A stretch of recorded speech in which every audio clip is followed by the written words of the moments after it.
welcome. Bases dropped on a new edition of Soccer Down Here. It's May 15th. It's a Friday. We're one day away from top flight European soccer being back live behind closed doors, but back live. We'll talk about the Bundesliga a lot today. We'll talk about what's going on in a number of other countries and leagues as everybody else tries to figure out, well, how is Germany doing this, and why aren't we doing it, and why can't we do it? And there's a lot of reasons for that. We'll get into all of that today. Updates on MLS as well, and your questions and comments throughout the show. You can tweet at us at Soccer Down Here. You can send us a message in our chat room on Twitch, where you can watch the hijinks live. You can also send us an email, soccerdownhere@gmail.com. You can send us a message on Facebook as well, where you can find us at Soccer Down Here. If you even want to go crazy on Instagram, you can send us a message there at Soccer Down Here. All the places to message us and ask us questions and be part of the show. John has a question to start it off, and I'm terrified. Well, it's not really anything to be terrified about. It was just the Freestyle Freddy question that kind of popped through, and if I read this correctly, is it Netflix that has optioned Jerry Longman's book about the 99ers? Yeah. Cast the movie. Okay. I am not up on my current actresses or actors, to be honest, so we're going to put this out to the audience. Yeah, that was the idea. Just put it out there. Cast the 99 U.S. Women's National Team movie. So you've got to cast Mia Hamm, you've got to cast Julie Foudy, you've got to cast Michelle Akers. Those are definite musts that need to be stars. You need to cast Tony DeCicco, the manager. You might need to cast other assorted U.S. Soccer Federation people, rest of the squad as well. But I think you got to hit 4 stars with Mia, with Julie Foudy, with Akers, and with DeCicco. I think those are keys to the movie's success. So you got to hit 4 people that are going to make your average person say, yeah, I'm going to watch that. And, obviously this is somewhat wide open when it comes to your casting net, although casting someone who is an actor currently in their 40s may not necessarily play when you're trying to have them be an athlete in their 20s or 30s. Well, yeah, I mean, that would be dumb. That would be bad casting. That would not look good. It would look about like Gabrielle Carteris playing a high school student in Beverly Hills 90210. Worked for the first couple of seasons. I didn't know she was as old as she was. Yeah, it was a stretch. She did it really well, but yeah, there was a little bit of a difference there, slightly. Because she was 30, I think, in the first season. Pretty close. Her and Luke Perry were both older than the rest of the cast. I think Brian Austin Green was pretty close to the correct age. Jenny Garth was pretty close to the correct age. Everybody else was like early 20s, and then Luke and Gabrielle were a little bit older than the rest. Yeah. So that was just a question that came through when I saw that Jerry Longman's book got optioned. So cast that movie. All right. Cast that movie, according to John. Yes. And for those who are watching either live on our Twitch channel or... You're breaking the stream, John. You were not there yet. No? No. You're jumping ahead because you have no semblance for reason or thought or show form or anything like that. We're going to talk about the Bundesliga. It's coming. Okay. All right. Jeez, man. I got to teach you everything around here. All right. Well, do you want to start domestically or do you want to start internationally? Well, considering we're not starting with the Bundesliga yet, why don't we start domestically because we're domestic people. Okay. Yesterday, Major League Soccer extended their small group and team training moratorium, and that has been extended through and including Monday, June 1st. That is not a surprise at all because we're talking about a situation where teams are going to get a competitive advantage because there are some teams who can't train right now, period. And once you go from individual to group, that's where that advantage is going to start to come from. So you can't go any further than you are right now. This is why the Orlando plan is a plan, because you have teams that can't train. They're going to need somewhere to train. Once you go to group sessions, that's where you can start to see some separation. So not surprised at all. It all kind of flows with the idea for this Orlando, group league idea, and that would be a huge part of it. So not a shock at all. No, not a shock. And when I saw this come across yesterday, the biggest thing for me was the notion of competitive balance and trying to keep as balanced as possible, knowing that there are teams out west and in the Northeast that are coming closer, but still are nowhere close to being out there and having any kind of practice schedule or team involvement or anything like that. So that was the biggest news that came across my bow yesterday domestically. What else is on your mind? Well, Sam Stejskal wrote a piece over at The Athletic yesterday with more details on the Orlando plan and players' concerns about it. And that's a big part of this conversation. So, we know the basics here. Right now, the idea is that teams would arrive in Central Florida in beginning of June 1. You'd start doing individual training there June 1. Small group sessions June 8, full training sessions for 2 weeks after that, and games would begin beginning of July. That's where things stand now. Sam's original reporting, he updated it in case you missed it. There was going to be at least 2 weeks of full training before you play games. So you're backed up to the beginning of July for games to start. Now, more information. The proposal calls for every team to play at least 5 round-robin games in Florida. Knockout stage and potential consolation phase to follow the group stage of this. All teams would be in Florida for at least 8 weeks. Those that progress to the knockout stage would be in Orlando for up to an additional 2 weeks, putting them there for 10 weeks total. The traveling party, which is players, staff, coaching staff, anybody who is there, the league personnel, probably the hotel staff, would all be quarantined together at the Coronado Springs Resort that Disney owns. It's about a 10-minute drive north of the field complex. According to the proposal, families would not be allowed to see anyone inside the bubble for the duration of the tournament, so you'd be away from your family for a minimum of 8 weeks. All right. People are questioning the logistics, which, there's a lot of logistics when you're talking about testing, you're talking about food, you're talking about transportation. The league is working on all of this, and according to Stejskal, the most difficult to overcome may be securing enough tests for the entire group to be tested every other day, as is currently being discussed. That's a little more aggressive than we've heard about from Germany, than we've heard about from Spain, where the idea is to test before every game and to test again in the midweek after games and before the next one. So every other day, that's a lot of tests, and it's a lot of tests to acquire. Peter Vermes talked about this in Kansas City. The sporting organization has went out and acquired tests for their group. Teams are doing it on their own right now while they're in market. It's going to be obviously different in Florida. Don't know what the Florida testing situation is right now. We know that, for example, Atlanta United would have access to testing. According to the state of Georgia, anybody who wants a test can get a test, and you just schedule it and you go and do it. So Atlanta United, no problem. Don't know about other teams in the league in their market. Don't know what that situation is going to be in Florida, and don't know how Florida would feel about putting forward 1,000 tests every other day for all of these people that are in this MLS group. That's a lot. It's a lot of tests. That's what's going to come down to it. And when we talk about Germany, we'll talk a little bit about this issue and how it is maybe the biggest issue of getting back to action for any league, any sport.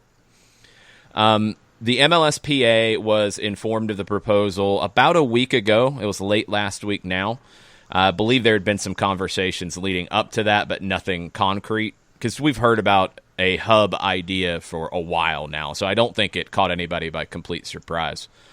Stejskal's had extensive conversations over the last couple of days with players, with sources close to the union, everybody requested anonymity because it's a developing situation.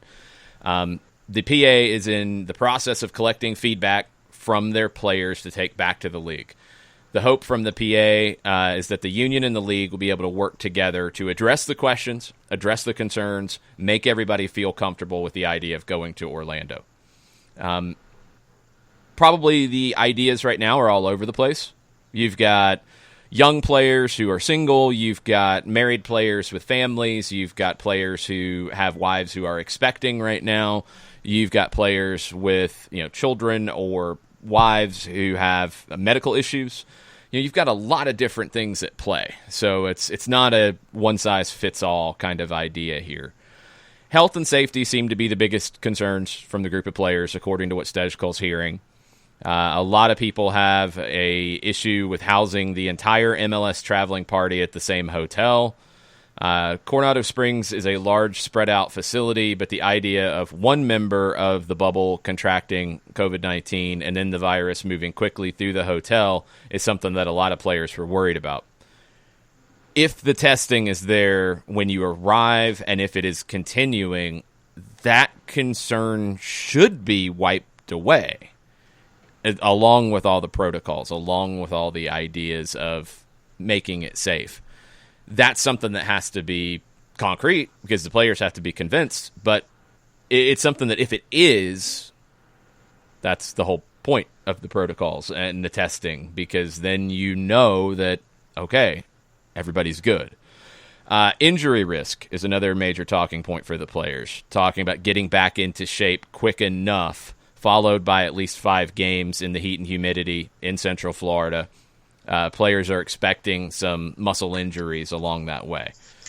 I don't think that's an unreasonable expectation. That's definitely a concern. And players need to take advantage, and clubs need to take advantage of whatever they can do now, whether it is at a facility or players on their own, to get into shape for something, because it's obvious the league wants to do something as soon as possible.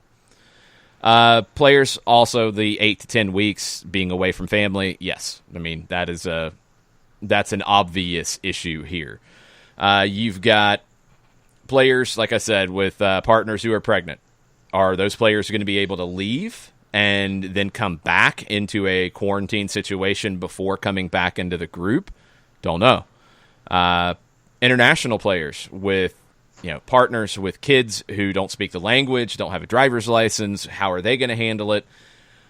I would assume, and Stejkal writes it too, that clubs in the league would help with these types of issues, but how much can you do? What can you do and still make all of this work?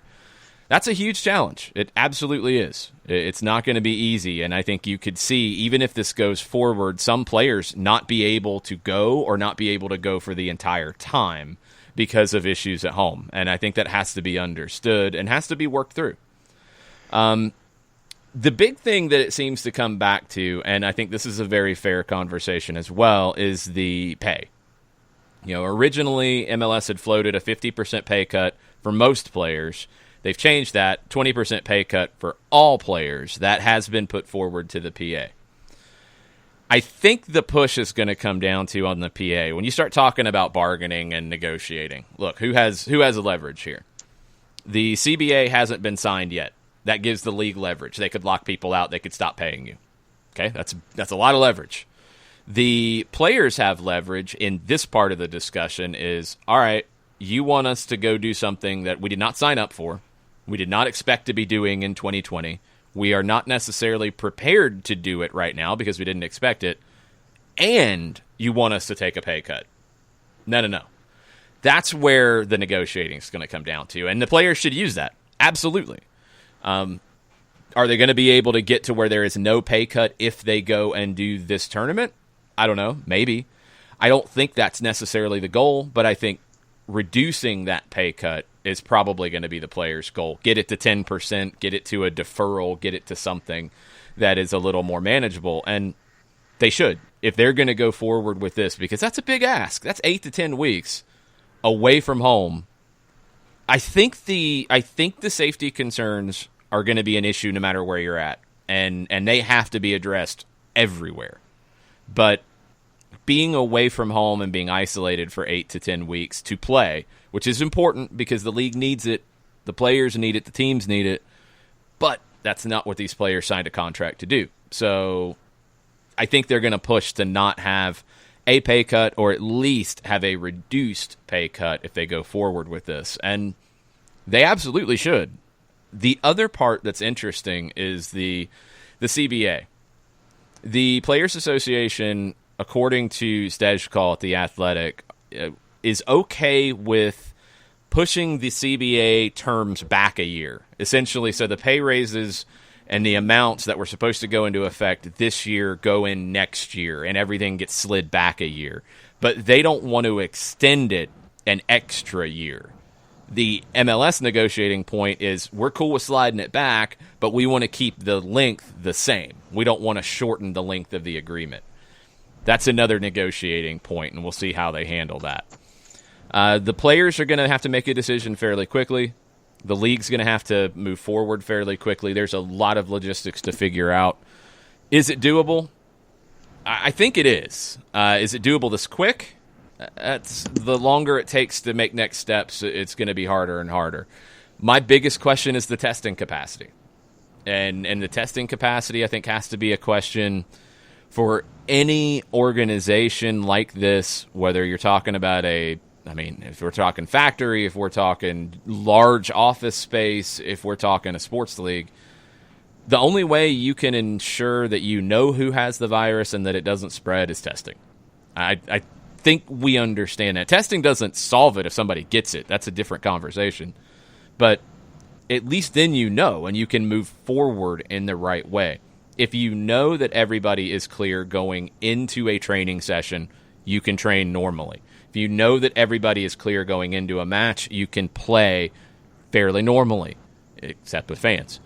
You can do these things, and if you don't know that, I don't think you can do anything else. And you've got to be able to have the proper testing. If that's the goal, basically 1,000 tests every other day. I don't know where the country and where the state of Florida and where the individual teams are on having that many tests available. And that's going to be the stumbling block. This is going to jump to the Bundesliga for a second, but it's a really important section that Jonathan Tannenwald wrote about in the Philadelphia Inquirer. Great piece if you're looking to get back into the Bundesliga. Jonathan's one of the best out there, and he put a lot into this. But he talked to Christian Seifert, the CEO of the Bundesliga. And this is what Seifert said about everything going on. He said, first, he's talked to U.S. sports leagues, not just MLS. He's talked to sports leagues in the United States. This is his quote. That we're allowed to play again boils down to German politics for managing the crisis and the health system in Germany.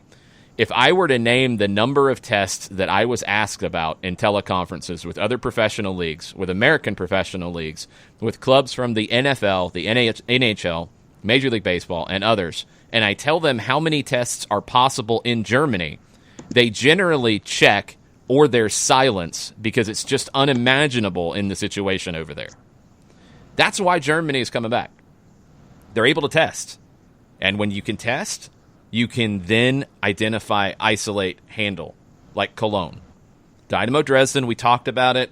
Most people feel like Dynamo Dresden is maybe being punished a little bit by the local health officials. They're going a little above and beyond what everybody else is doing because they ordered that 2-week quarantine period. They are going very strict by the letter of the law and the agreements. They don't have an agreement with the Bundesliga. The Bundesliga is working with the federal government on moving forward. That was unexpected, but in the league's planning, they're able to manage that. You can make up the game that it looks like they're going to miss. Looks like it's just going to be one. Maybe a second game. You can still make that up too. But you've got the testing. Cologne, first division club, not any kind of quarantine isolation period. They're good. These things are important. So if MLS is going to do it, you got to have that testing capacity. The protocols, everything else, I think we know enough from all the different leagues of what's going on. I think there's a pretty coherent idea on what to do, what not to do, how to manage players arriving for training, for games, how to handle these things. We've seen Korea do it now. We'll see Germany do it. That part, I think, is okay. You can learn from what other leagues are doing. It's the testing capacity. And it's the plan. If you have a positive, what do you do? How do you handle it?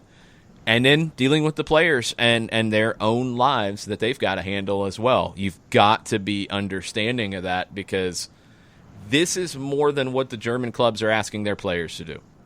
You know, they have that kind of oath of personal behavior where they're not going to hang out with their neighbors. They're not going to go out and be in positions that they could be at risk for contracting the virus. You're asking the MLS players to be away from their families for 2.5 months. That's a bigger ask, and I think that's a bigger consideration that has to be made by the league. As you were going through all of the points, I was taking notes myself. And yeah, for me, number one, testing. That's been a rally cry throughout this whole thing here in the United States. How many do you have access to? Your frequency, administration, and what happens if someone registers a positive result?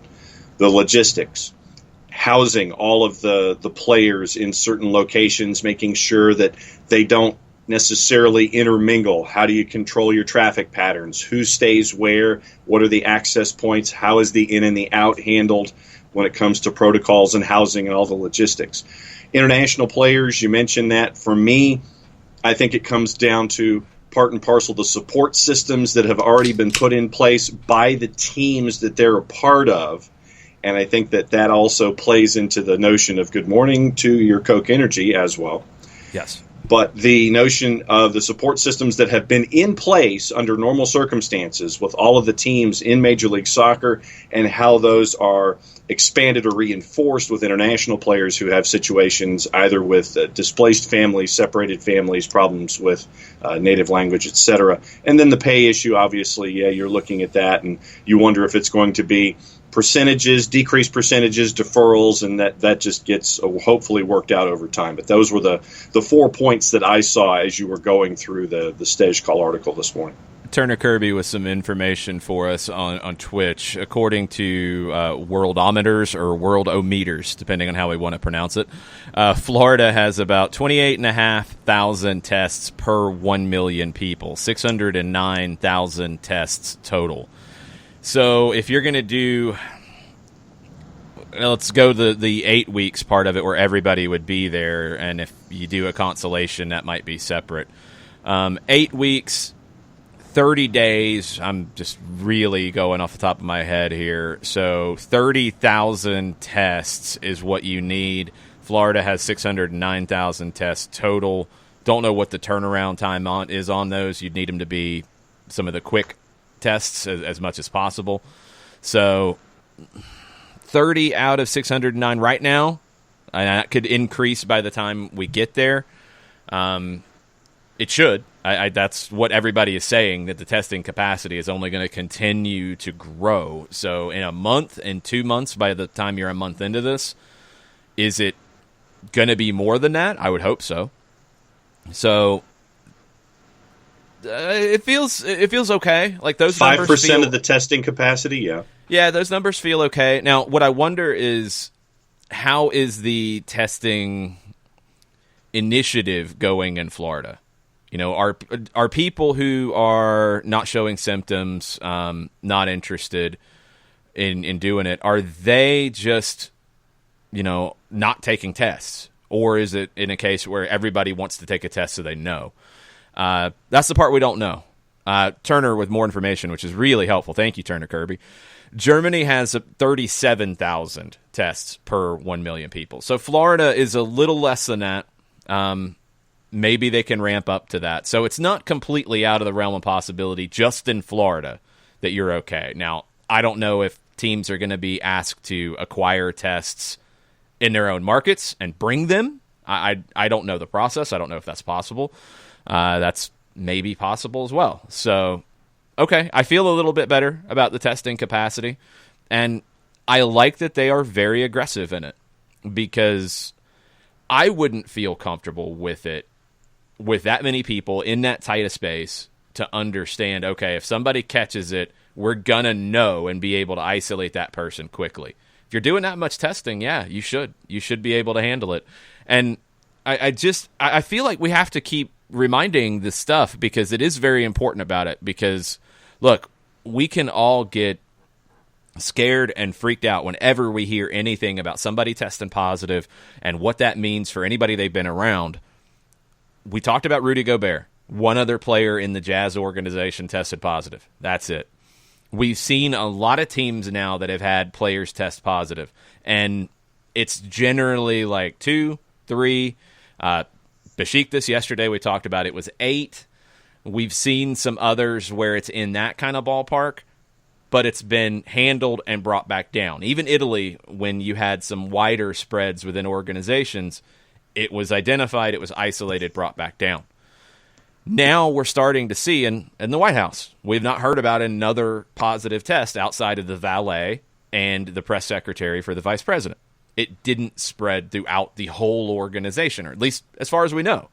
And I would assume we haven't seen anybody missing, so I would assume that is truthful. You have to understand that because I think initially, and maybe still in our head at times because of the fear about this, you hear, okay, 1,000 people in this group, they're going to be staying in the same place, they're going to be isolated, but if somebody gets it, everybody's going to get sick. No, there's nothing to back that up. But you have to do the things to minimize that. You have to limit the spread. You have to identify it quickly. That's why testing is so important. That's why. So it doesn't spread everywhere. So it doesn't spread unchecked. So you're able to do the things that you need to do to handle it. If you don't have the testing, you cannot do this. If you have the testing, you can do this because you can then limit, if someone tests positive, the spread. That is the number one element to any league that wants to play. If you don't have it, you cannot play. Period. It's that simple. Chris Hutchison has linked to an op-ed from the Palm Beach Post, and it does not present a rosy picture for what's going on in the state of Florida. The editorial from the Palm Beach Post has the Governor Ron DeSantis still hiding data on deaths from the public. So, there's questions. There's absolute questions about how Florida has handled this from the beginning, if all the information is out there.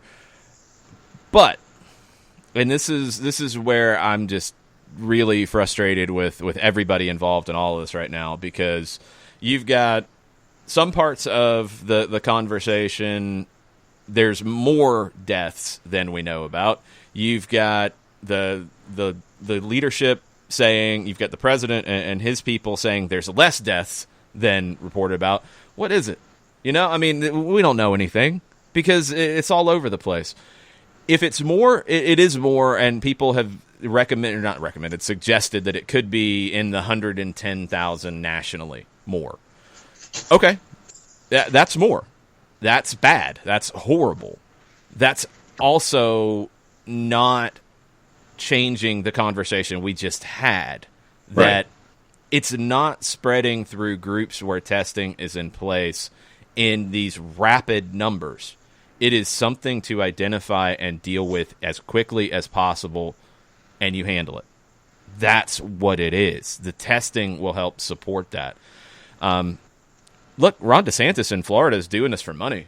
I mean, that's what's driving all of this, and it's not, I think, insensitive to say. It came up in Tannenwald's article in the Philadelphia Inquirer in the back and forth, and yeah, Germany is playing because if they don't, you're going to have half the league not be able to make payroll. Period. England wants to play because they don't want to lose over £1 billion. Spain wants to play because they don't want to lose over €1 billion. Those things are facts. That's absolutely true. There's nothing wrong with that. Florida wants to have these things come down there and play. They want to have MLS come down there and play because they want whatever money they're going to get out of it. Absolutely. That's a fact. You have to do these things safely if you're going to do it. That's the part that I do not understand why this disconnect is here. Yes, you need business activity. You need leagues, you need teams, you need these things to happen for those businesses to be okay. That I think everybody understands. But I don't think anybody is saying, yeah, bring this stuff back and we don't care about safety. The people who are, then are 100% incorrect. The people like bars in Wisconsin opening up at midnight and not having any kind of planning, any kind of social distancing, any kind of anything, that's reckless and stupid. No league in sports, I'm not talking about a bar, I'm talking about a league. No league has said, we're just going to come back. We don't care. We're not going to do any of these things. NASCAR has a ton of protocols in place to be able to do things this weekend. And that's individuals in cars. they're the competitors are not hanging out with one another. So they're in a car. Okay. Mm-hmm. The pit crews. You've got a ton of different things that are in place to make sure safety is there. Golf. Ton of different things in place for them to come back. Another individual sport. Every league, every sport that has talked about coming back is taking safety very, very seriously. And they have to, because they can't come back if they don't. But yeah, this is why people are trying to come back. Money is on the line. That's a fact. But more money is going to be lost if you do it recklessly. That's the problem, is if you don't do this the right way, it's going to get worse. You don't want that. You got to do it the right way so it gets better. This is a plan that, now that we know a little more detail, when you're talking about testing everybody there every other day, that's a big deal. That's a big financial commitment. That is a big commitment. And that makes me feel better about the whole plan, because then you're going to be able to stay on top of everything so much better. Yeah, and that's the thing, is that you've seen no league sit there and say, we're just going to come back, we're going to throw everything at it, and damn the torpedoes, we're back. Even UFC, which was maybe the most reckless in the way that they initially tried to come back. I mean, Fight Island and whatever the nonsense Dana White was trying to come up with. Yeah. Even they had protocols in place, and they had testing before the competition, and somebody tested positive, and they were put out of the group and put out of the event. So you have to be careful. I don't get, and this is why we've got to stop fighting all the frickin' time these days. It's not either or. You can identify the fear, the issues with this virus, and be worried about them and be vigilant in dealing with them. And you can also want to see activity ramp up. Those are not mutually exclusive. And I think, in the way that a lot of this discussion has come up, it's not. You have to be careful. And if you don't think it is as big of a deal to you, you still have to be careful. You have to be careful for other people around you. You have to be careful because there's things you don't know. Like we said yesterday, these players are going to have testing every other day in MLS. They're going to know the people they're around on a daily basis are good. If they're not good, they're not going to be in the group. If they're around, they're good. You don't have to worry as much. If you or I go to the grocery store, we don't know who we're around. We don't know what they've been doing. We don't know if they've been tested. That's a different level of concern for me. I'm going to be worried about being in those situations because I don't have that information. If you have the testing, you have more information than we do. And that's good because you're also doing something that is more risky than me going to the store. Possibly. I mean, I haven't ever had to man mark anybody at the Publix and have them try to shove me away and maybe cough on me.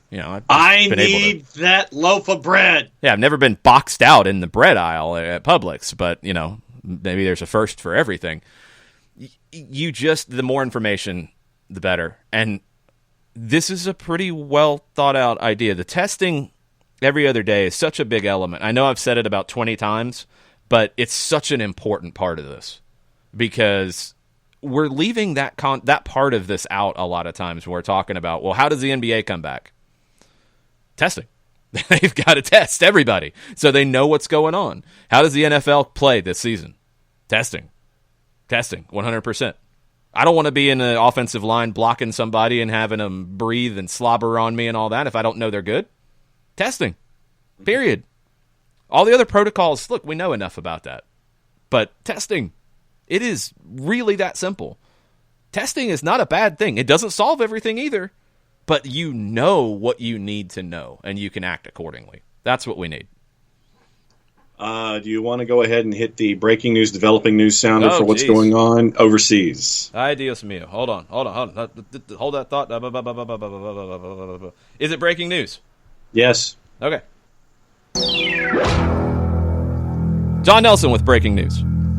According to our friends at the BBC, the League Two season has been brought to an early conclusion following discussions between clubs and the EFL. The final table will be decided using a points-per-game method, but promotion and relegation is yet to be finalized. Still plans for the playoffs to take place as usual, with two-legged semifinals and a final. And John Nason also for promotion. For promotion. Then League One will have to meet again on Monday after failing to come to an agreement today about those kinds of things. Back yesterday, 6 third-tier clubs said they were determined to complete their remaining fixtures, and those were all of the clubs that are fighting for that third automatic promotion spot from League One to the Championship. Kate Riley's Ipswich Town in 10th, and Sunderland, who is in 7th. So they're going to have to look at it. Ipswich, Portsmouth, Fleetwood, Sunderland, Oxford, and Peterborough. Yep. And Dara McAnthony issued a statement on behalf of everybody. He said, "We have no desire for voiding the season, points per game scenarios, or letting a computer decide our footballing fate. For our fans/staff and for the integrity of our sport, we are all looking forward to completing our pending fixtures/season under guidance from the EFL at a time it is deemed safe to do so." League Two, little different conversation. You didn't have anybody come out like this. One of the main reasons why I think League Two is doing this, money. I don't know why. According to Tot Online, and I haven't been able to confirm this number anywhere, £140,000 is the bill for the testing that would be needed to play. That could be funded by the EFL, so clubs don't have to pay it. But League Two teams can't do that. It's just, you can't have the testing that you need. It comes back to testing. League One teams? The league, the EFL, could not do both. There's no way. Could they do League One? It's a little more possible. And you have clubs that are maybe more realistically able to contribute to that. League One, they're gonna have to figure this out. League Two, I'm completely okay with it. League One, these 6 clubs coming forward in the way that they have, complicated. I didn't think League One would play either. Yeah, I didn't think so either. But if you've got a group that are committed to it and they can convince the rest, then it's a different conversation. But yeah, £140,000 bill for the coronavirus testing protocol that is in place, I think now with the government's approval for football to come back in England. So that's the latest out of League Two. League Two has put the brakes on everything, and we're waiting to hear on League One. We'll see. Looks like it's going to be Monday with more talks about League One and what they do. Gary Neville on Twitter, his reaction to all of this. I did see a funny quote from Jurgen Klopp, Jurgen Klopp likes to talk about a lot of things as well, so it's kind of funny he would say this. Paraphrasing, he said that he didn't learn anything during his lockdown, except that Gary Neville has an opinion on everything. It's amazing. Yes, true. Well, Gary Neville has an opinion on League One. He said that League One just entered the self-interest festival of football. Clubs at the top of each league. Health first, but we must restart. Clubs at the bottom. Health first, and no way we can restart, and we can't be relegated without playing. Utterly depressing to watch. Well, yeah. I mean, Yeah. It is self-interest. And I mentioned it with Germany. We'll talk about it a little more in detail as well. Germany is moving forward because they have a strong CEO and they have a strong league organization. Scotland obviously does not have a strong league organization, and they can't figure out what they're doing. Might have news out of there this morning, too. Good times. And we see the problem they're having. We don't have that in Germany. France... France now, you've got Onze Mondial reporting, L'Equipe journalist Vincent Duluc. He explained that several club presidents have contacted the offices of President Macron and his staff, that they were the ones who called those offices to push in favor of stopping Ligue 1. And again, we talked about this. One of the reasons why the league was so happy to stop, according to some reports, was that by doing it the way that they did, Leon doesn't go to Europe because they all do not like Leon and Leon's president very much. Right. So France, mess. England, mess. Scotland, giant mess. Germany, not a mess. Why not? It's because you have organized leadership. And this is from Rory Smith at the New York Times, a great piece in his newsletter that came out this morning. Simon Rolfs, who's the sporting director at Leverkusen. It's been a lot of work and a lot of unusual work. We planned for the start, then everything changes in 3 days, and the league gives some new advice. The plans get more detailed, more precise. Planning started 4 weeks ago, but 4 weeks now feels like a year or two. So they've had to just constantly adapt. He said there's been a couple players who have been worried, but they feel safe. They feel the club will take care of them. Rolf said that they can be first to start again because of their healthcare system. Like I mentioned before, they're thankful to have the opportunity. And a big part of that is Christian Seifert. And Seifert said to reporters, and Jonathan Tannewald had this quote, "Everyone has to be clear. We're playing on probation. I expect everyone to live up to this responsibility." He's mentioned responsibility, I think, every time he's talked about this. And all of the testing, all the protocols, all those things have to be done correctly, or it'll all fall apart. In Germany, the public opinion on playing games is about 50-50. German news organizations polling is showing it's about 50-50 in the public on if they should play or not. They've got to do everything right to, I think, earn the trust and the respect of the country. Seifert, being a strong CEO, is able to do that, whereas you don't have that in these countries that are having problems with it. The league leadership is critical, and Germany has it. So you have guys come together. They come up with a plan. Mm-hmm. The next day, the next couple of days, the environment changes. The same group of guys decide that, hey, things have changed. Maybe we should adapt our plan accordingly and continue to sit there and watch what's going on nationally and adjust what you're thinking as things are either progressing or regressing when it comes to the overall health of your nation. Mm-hmm. Oh, my God. It's crazy, huh? The logic that's involved here to make sure that you can get a business to operate. It's wacky. Good heavenly Jesus, Lord Almighty on a popsicle stick. How difficult is this? Apparently very, outside of the country of Germany. Well, let me explain something to you three cartoon characters. Scotland, England, pick a third. I think France. I think they're edging into that. I mean, it's making my head hurt, and I haven't had any mountain lightning this morning. Oh, no. I mean, what's going on here? No, Bruce. I would ask England and France and Scotland about that. No, I do have caffeine present. I just, mountain lightning, as we all know, makes my head hurt. And thankfully, I haven't had any of that this morning. But amazing what happens when you have a plan and you think about something and you're prescient about it and you want to sit there and figure out an end game instead of sitting there and it's like, oh, I don't know. What are we going to do? I don't know. Is that what they Well, maybe tomorrow. Yes. It's how it makes me feel that they sound like. It's almost like dealing with a droopy dog cartoon. Hello, folks. It's just, God! Morons! It's an incredible game, and you have a posterior cranial inversion the size of whatever monument in your country you want to think of. And Germany is coming up with a plan. They have ideas. They adjust the plan accordingly and then come up with timetables.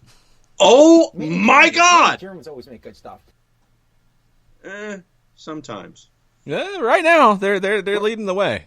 That is a good stuff that they're building. Right now, they're doing pretty well. Right now, they're doing pretty well.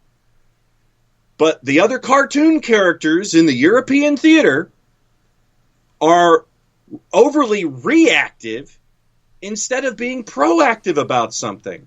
Oh, my holy God. You're proactive. Yes, it's going to be weird where Sky is going to give Bundesliga fans the option of piping in fake crowd noise into your own home. Yes, it's going to look a little weird. Yes, it's going to feel a little weird. I can't wait to see what the TV product is going to be. I can't wait to see what the TV product's going to be in England. I'm still going to be waiting for a while, apparently. But that's just me. Oh, my God, you have a plan. Dude, how logical. Slow down. Check yourself. Stop the insanity. Rotherham United. Coventry City. Yeah, I need Jim Rome to chime in on this. Incredible. See, that's the thing. If we had, I mean, these guys are all struggling to find something to talk about. I need Jim Rome to break down what's going on in England's League One. I think he would enjoy it. I think he would have fun going nuts on this. Give Scotland to Stephen A. and Max and let them go back and forth about it, because that would be amazing. Neil Doncaster's behavior this morning. That would be amazing. I am having a very bad day. Can you imagine what's going on in the hearts I'm in no mood. No, you are not, especially when it comes with Neil Doncaster and Celtic and Rangers going after it. Can you imagine Old Firm right now? Please, somebody at ESPN, go tell Max and Stephen A. and Molly about Scotland and what is going on in their league, because I need this debate to happen. Can you believe Scotland is such crap? And we could have a resolution with that, too, today. But yeah. That's just all right. Oh, well, actually, you mentioned that there was news, so... News-ish. News-ish? Well, yeah. In Scotland, today... What do we have? The possibility that with an emergency call amongst all of the parties, the SPFL is set to end the Premiership campaign and possibly giving the title to Celtic without any more matches being played. They're having a title summit. It is a conference call that is happening this afternoon their time, so it would be this morning our time. So we might have a resolution, we might not. I'm sure that if there's a resolution, they'll find a way to screw it up. Oh, yeah, no, we know that'll happen. I mean, something will get screwy with it because it's Scotland, and I don't have a lot of faith in them at this point, but it sounds like they've finally gotten over this whole, like, well, we have to keep fighting because we can't let Celtic have the title. Well, they're going to win the title. I mean, just... They're 99 points ahead of everybody else. They're 15, but it's still... They got it. And the Scottish League, outside of Celtic, and if Rangers could figure out how to manage money, the teams and the turnovers are more like a League One, League Two kind of business. So the issues that we talked about in League One and League Two about continuing, you can take those to Scotland outside of Celtic and maybe Rangers. I don't know what their cash flow is like right now. They've had a lot of financial problems, but they do have a pretty big operation. So would they be able to handle paying that much for testing? I don't know. Would the rest of the league? Probably not. No. And that's what it comes back to. If you don't have that much testing, you're not going to be able to play games. It's just that simple. If you don't have the capacity and if you don't have the money, because those are two separate things.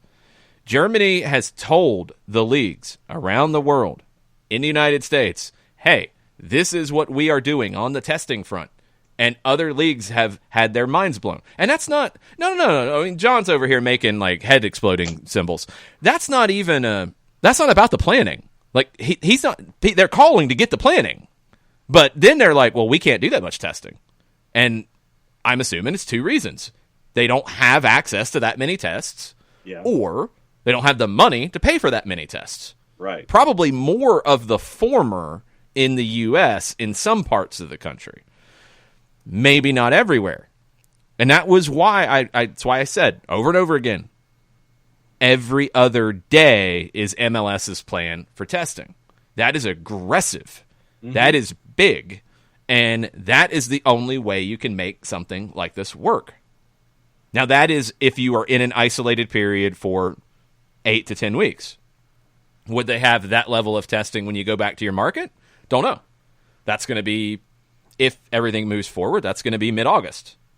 We don't know what it's going to be like in 2 weeks, let alone by mid-August. So, yeah, it's not even the test. The planning is a big part of it, obviously. And England and Scotland and many others have failed horribly in this.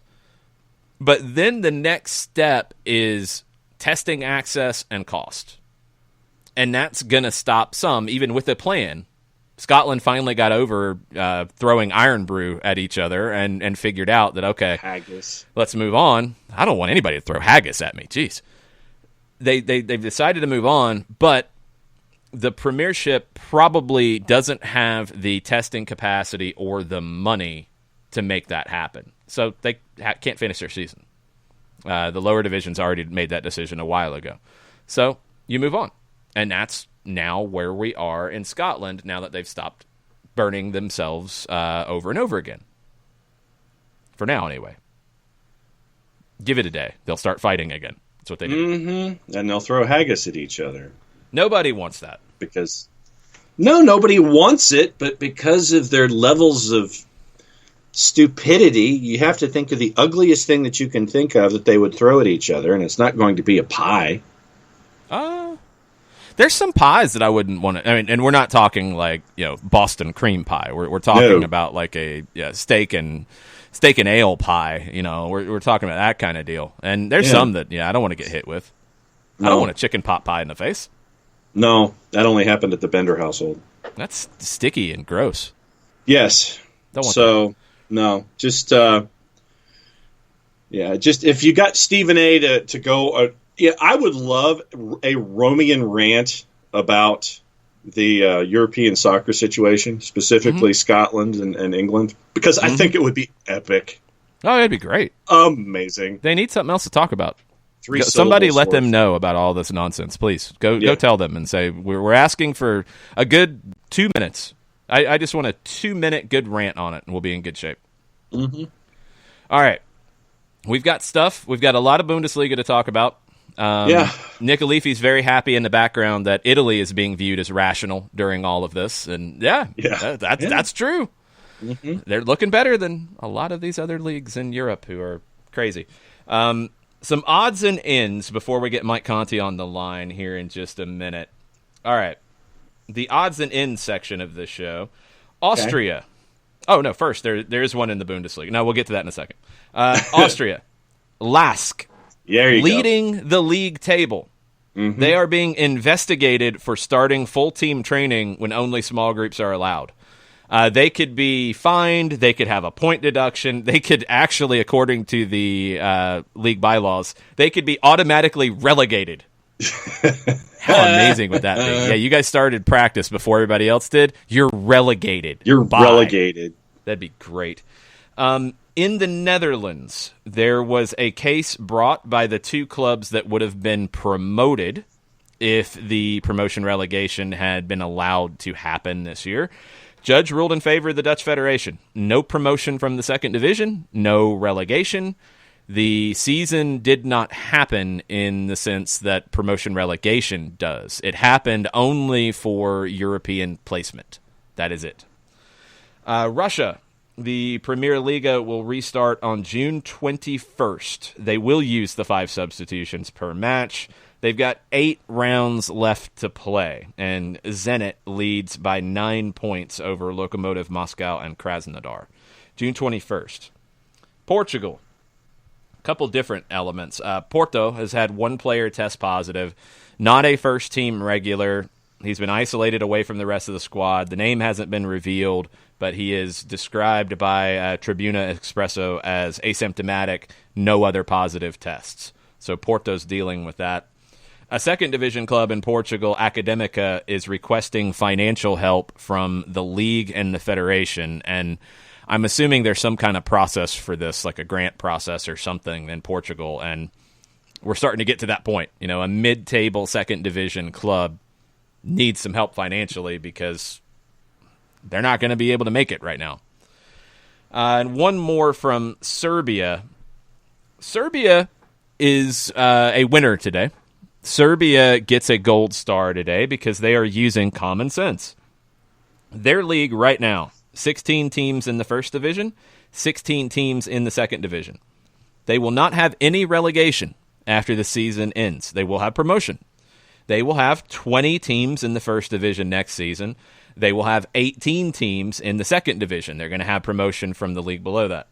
Still has to be approved by the FA, but the league has made that decision in their most recent board meeting. And Serbia, you are smart. Thank you for having common sense and not punishing teams for pandemics. Thank you. Good job. All right. Before we get to Mike Conti, John, you have to tell us about our good friend, Steve Apolinsky. I could certainly do that. AA-legal.com. Stephen Apolinsky, Apolinsky & Associates, LLC. Trial lawyers extraordinaire. Over 30 years of experience. Over $40 million in judgments for them and their clients. Wrongful death, serious injury cases. You can help with them a couple of different ways. 404-377-9191. You can go to AA-legal.com. And there's that pop-up one right there in the low right-hand corner. Instant chat, 24/7, 365. You can do it that way. Or you can send Stephen an email at AA-legal.com. 404-377-9191. Mike Conti, Steve Apolinsky & Associates, proud supporters and partners of everything SDH and SDH. And I will be happy to support them whenever I need their services. Hopefully you don't anytime soon. Yeah, but, really? They're there for you if you do. You know, what lawyers are good for more than just defending you in court. It's true.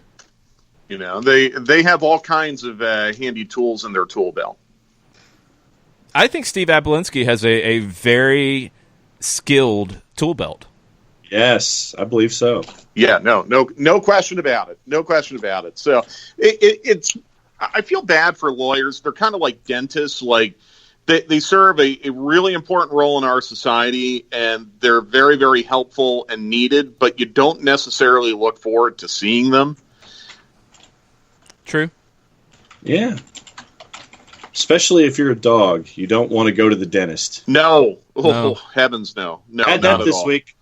Had that this week. I saw, yeah. But it looks like you made Trooper very, very comfortable through the whole process. Yeah, and he's still a little groggy and is finally getting around to eating. He's not as swollen as he was, but they only had to pull one tooth, and it's because those big teeth down on the bottom, Yeah. they were making their way up to the top, and they were keeping him from doing stuff. So he had one tooth extracted, and he's been successfully drugged out ever since. That's fun times. That part's good at least. Yeah, it can be. It can be. Hopefully, as he goes through withdrawal, you'll be able to ease him through that. Yeah, we have the proper medication.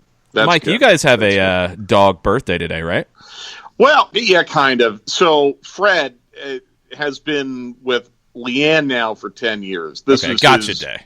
Gotcha day, exactly. But for all intents and purposes, we call it his birthday because we don't really know a lot about Fred's troubled past.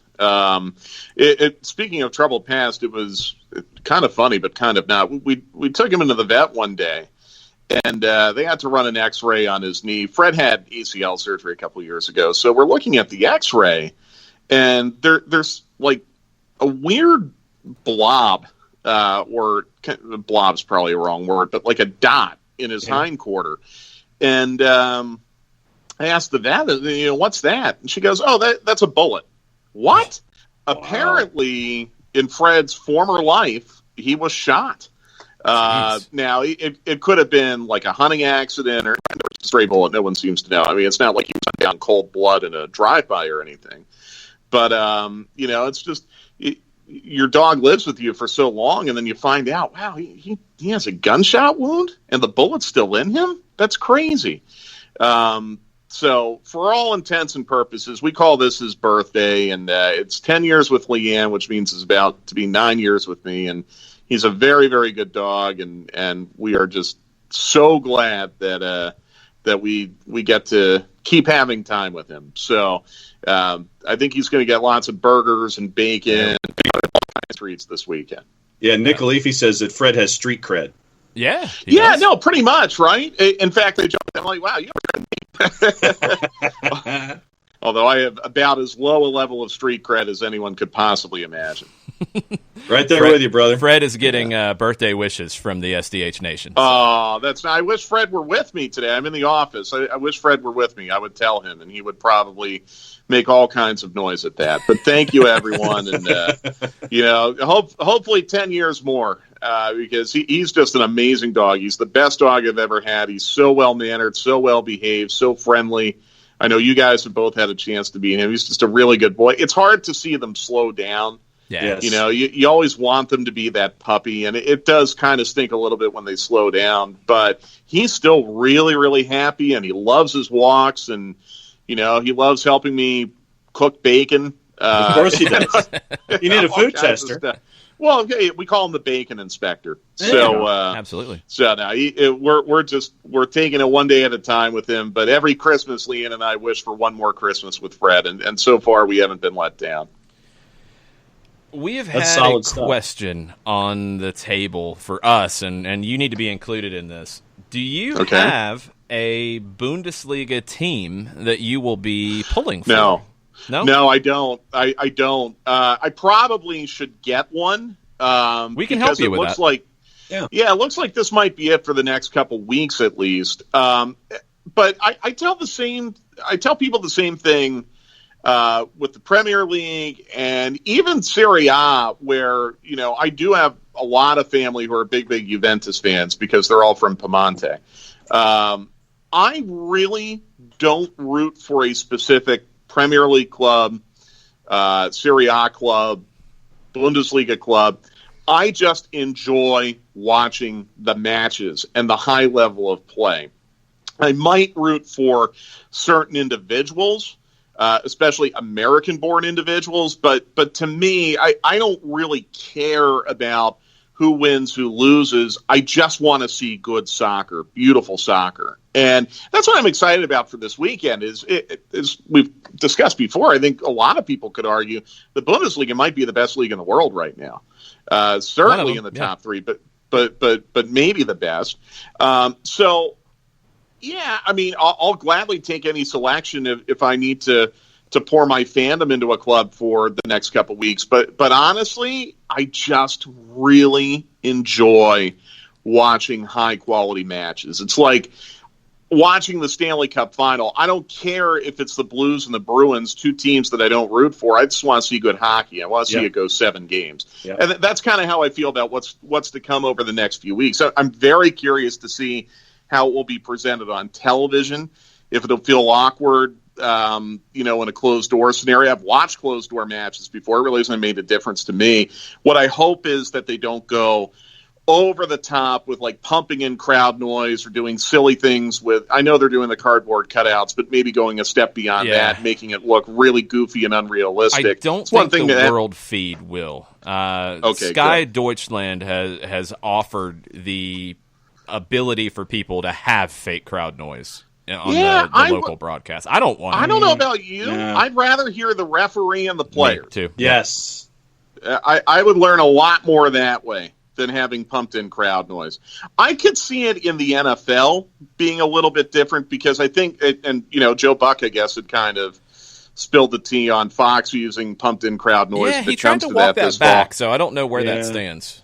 But the thing is, you could, and I think we're going to see this with NASCAR on Sunday too. With camera angles, you can shoot the action in such a way where you're not going to notice if fans are in the building or not. In soccer, I think it's a little bit different, especially in a lot of those Bundesliga grounds where you have the ad hoardings, but the fans are right up against it. Like there's no way you're going to be able to avoid showing empty seats on a soccer match. Whereas in football and NASCAR, it might be a little bit different. So anyhow, very long answer to a short question. I apologize. I feel I do that a lot. No, I don't have a club Jonathan I support. Tannenwald is going to help us pick a team. Okay.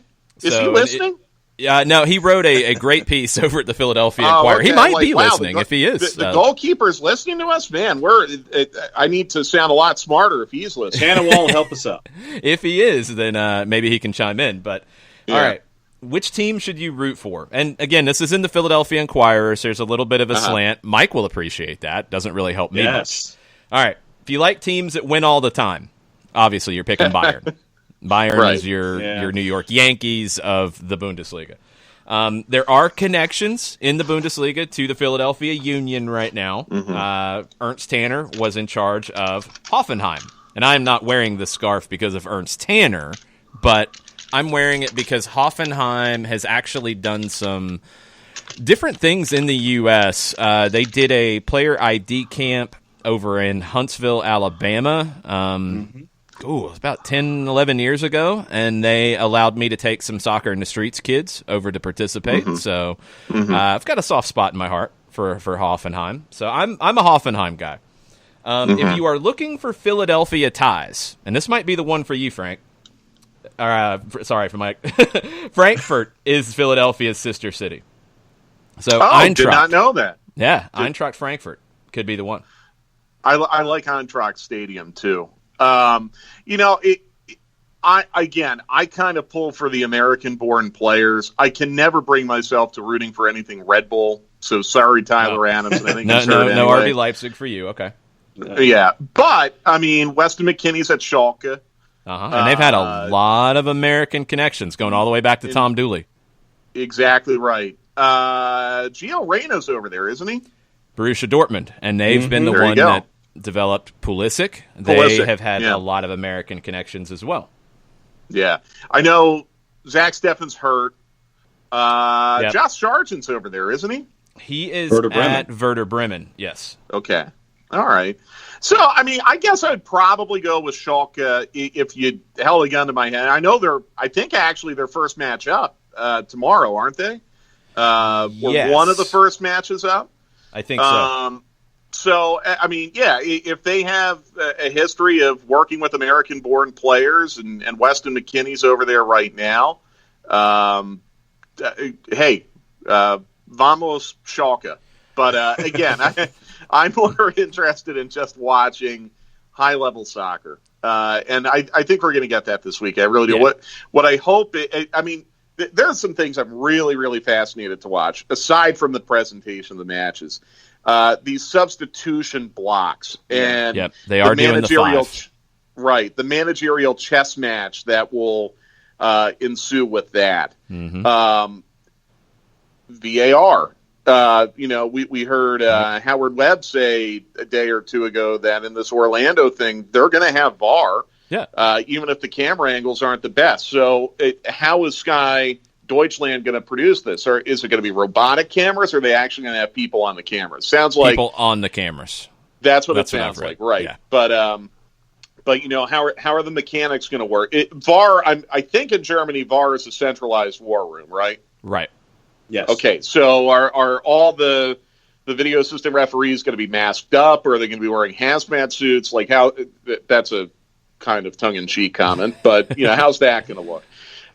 So I think we're going to get some hints on how this is all going to develop over the next few weeks across the world based on how some of these intra-match elements are executed in Germany. I'm really eager to see that. What I hope we don't see is a real spate of soft tissue injuries and muscle pulls and little knocks here and there. I really hope we don't see it. I'm getting increasingly concerned about what we're hearing about MLS's return to play proposal, and this may be going too fast, and now you are going to run the risk of getting some guys hurt.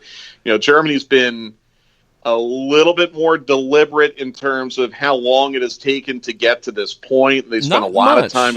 Not much. Not much. It's been, probably about 4 weeks, right, since the start of small group training over there? Since small group, about 4 weeks. So maybe an extra week is what you're looking at.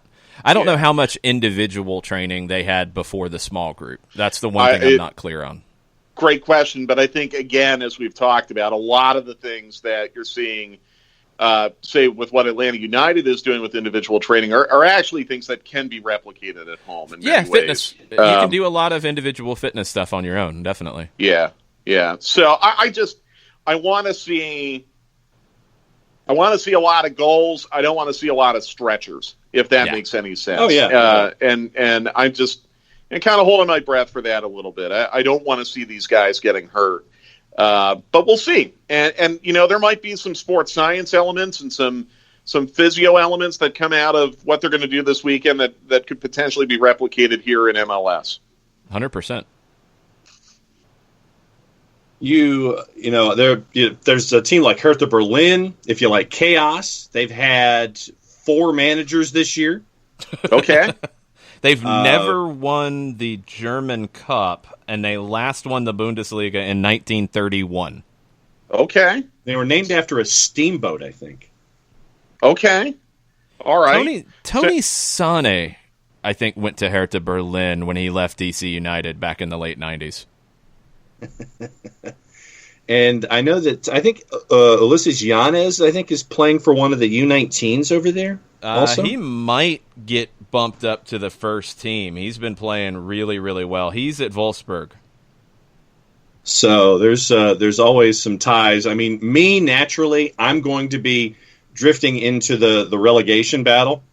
Mm-hmm. So I'm going to be looking at a team like Paderborn, who only spent 11 million euro on their roster this year. They're right now at the bottom of the table. But they've got a big match this weekend, and if they can get full points out of it, that could close the gap in the relegation battle. And the funny thing about the Pro Rel in Bundesliga and 2 Bundesliga, the team that finishes second from last has to play the third place team in 2 Bundesliga to determine who stays and who goes. It's not 3 up, 3 down. I like that. Yeah, I like that too. It's 2 up, 2 down, and the second to last team has to play the third team, and that determines your third Pro Rel. I like that a lot. Yeah, me too. And you give an advantage, obviously, to the first league, in that kind of seating arrangement, but it just adds a little more drama. Yeah. Really a lot more drama. And I think this is something that, speaking of Jonathan Tannenwald, I think that's something that he has suggested if MLS were to ever go to Pro Rel is instead of just making it table dependent, you have a Pro Rel playoff. Mm-hmm. And not only does that kind of fit with the spirit of North American sports and how we've always done things over here, but it provides for more fan engagement for teams that are on the line, teams in the danger zone. If you're talking about Cincinnati and Colorado playing a 2-leg playoff for Pro Rel, that's going to get a ton of interest, not only nationally, but especially in those 2 markets. So, yeah, I like it that way a lot. I cringe a little bit about Pro Rel this year in a lot of leagues around the world, especially leagues that weren't able to play the completions. It's been addressed in a lot of cases. But here in the Bundesliga, if they're able to finish this out, there's no reason. Yeah, there's no reason to not, remain committed to the structure that they've had for years. Yeah, they committed in their meetings this week to Pro Rel, even if they don't finish everything, because they've kept that idea that option it's week to week. It's if everybody does what they're supposed to do, players, staff, everybody, then they will get another week. They understand that, they're kind of unique in this, getting this opportunity, to the point that this came out yesterday. Augsburg manager Heiko Herrlich, he is suspended for tomorrow. I heard about this. He left quarantine to go buy toothpaste. Right. And face cream. And face cream, even more important. Did you hear, I guess, like the local governor basically said he gets a red card? Yeah, I like it. Yeah, I mean, it's if those are the rules, everyone's got to play by them, right? Mm-hmm. They've been so clear from the beginning in this about, we are going to every length possible to allow us to play. We're asking for your support, your partnership in this, and you have to do these things to be able to participate as well. And we've seen players be suspended for not taking the protocol seriously, and now we have a manager who left the hotel to go buy some face cream and toothpaste, and he wasn't supposed to do that, and he potentially, and this is how serious it is, and this is something that MLS needs to understand as well with the Orlando plan, is by him leaving, and yes, we know the odds are very small, but he left the quarantine and went to go buy something. You don't know who he bought it from. You don't know what could have happened. And now he comes back into the quarantine. Well, and it begs the question, should he even be allowed back into the bubble? I'm assuming that the testing ability is what's going to allow that. Yeah, probably. That's where I think Germany's been really clear, is all of that testing that they're doing. And if you haven't seen it, I definitely recommend go to see Tannenwald's article today, because Seifert, the CEO of the Bundesliga, talked about he's had meetings and teleconferences with the NBA, with the NFL, with the NHL. And the one stumbling block that they've always had when they talk to him is the ability to test, because the Bundesliga is doing so much testing, they're able to ensure the safety. And that's been the part that shocked some of the American leagues. Yeah. Yeah, I mean, look, if you don't have 100% compliance, the bubble / biodome idea will never work. Yeah. So I understand why the protocols are in place the way they are in Germany. I am becoming a little less comfortable with this Orlando plan the more I think about it. And I think you're hearing a uniformity from MLS players. And I don't think this is negative, by the way. I mean, I think a lot of them who have spoken out about it have said, look, we're willing to be flexible. We're willing to work with the league. We want to play. And even in regards to compensation adjustments, like, we're willing to talk. We understand the reality of where we are right now. But is the Orlando plan the safest way to proceed? And I think what's been brought up, I don't know if it's been by players or analysts or whatever, but it's a good point. If you have everyone under one roof and someone gets sick, doesn't that increase the odds of more people getting sick because you're all under one roof?